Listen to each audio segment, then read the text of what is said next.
Okay, so my name is Liam Montier and I own Kmart Magic.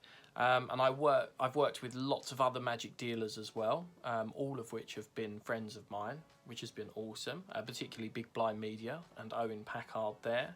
I started off being interested in magic very casually, and it all took off when I did my work experience when I was a kid at Kmart Magic when Morley Budden and Barbara owned it.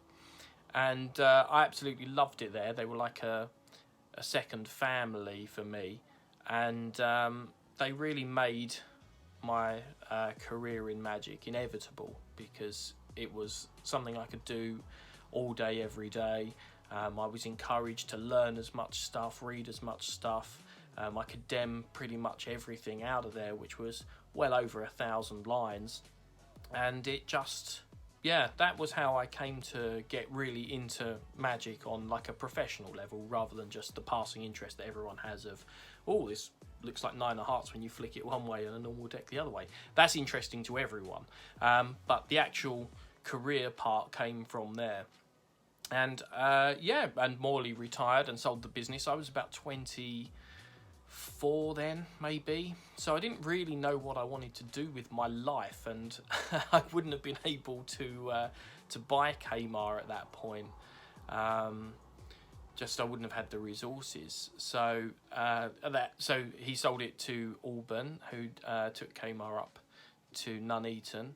And then after that, I kind of realised, you know, I'm going to have to do something magic related, or I'm going to be working a job that I don't want to do for the rest of my life. So that was when I started producing my own tricks. I had a couple of websites at the time, Magic Mirror and with Steve Della, and Tricktastic I had for a while as well. I started producing all of the projects with Owen at Big Blind Media, and Owen is one of my best friends now, and we still work together, and I absolutely love that. And all of those things combined eventually put me in a position where I could buy Kmart Magic, you know, years down the line. I bought it quite a while back now, maybe 3-4 years ago, and I feel like it's my dream job. I can't imagine doing anything else, and I've, you know, even if it was like you can have whatever job you want, what job would you like? It would be like the one I've got at the moment.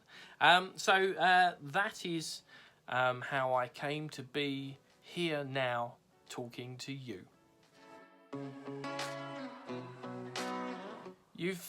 To release magic and create magic, you've got to hold quite an interest in it. I mean, I have this love-hate thing with magic, or did when I was younger, and I would go large periods of time without indulging in it and then get back into it.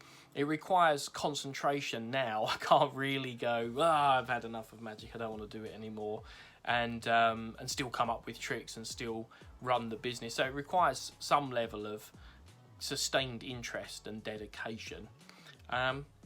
The business side of it doesn't actually require that much. You know, I've got to source tricks that I really enjoy, that are either ones that I've created or ones from magicians that I absolutely love, like Steve Cook or Stephen Tucker or Peter Kane or whatever, and produce those, which is a challenge in a lot of ways, because I'm not a tech savvy person, and you know, so I found myself having to learn all the skills and doing a pretty average job of it as I was going.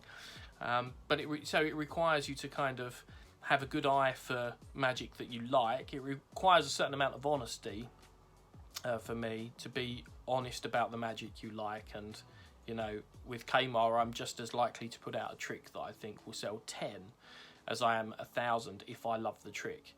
And I would never put out a trick I didn't like in the hope of selling 1,000, because that's just not what we're about. So it requires that level of honesty as well. Those are the main sort of roles I think that you need, or skills that you need, if you were going to be in this sort of position. So if you want to create your own magic, there's a few things that you need, and the first is a way of accessing a large amount of information. You need to read books, you need to, or watch DVDs, or preferably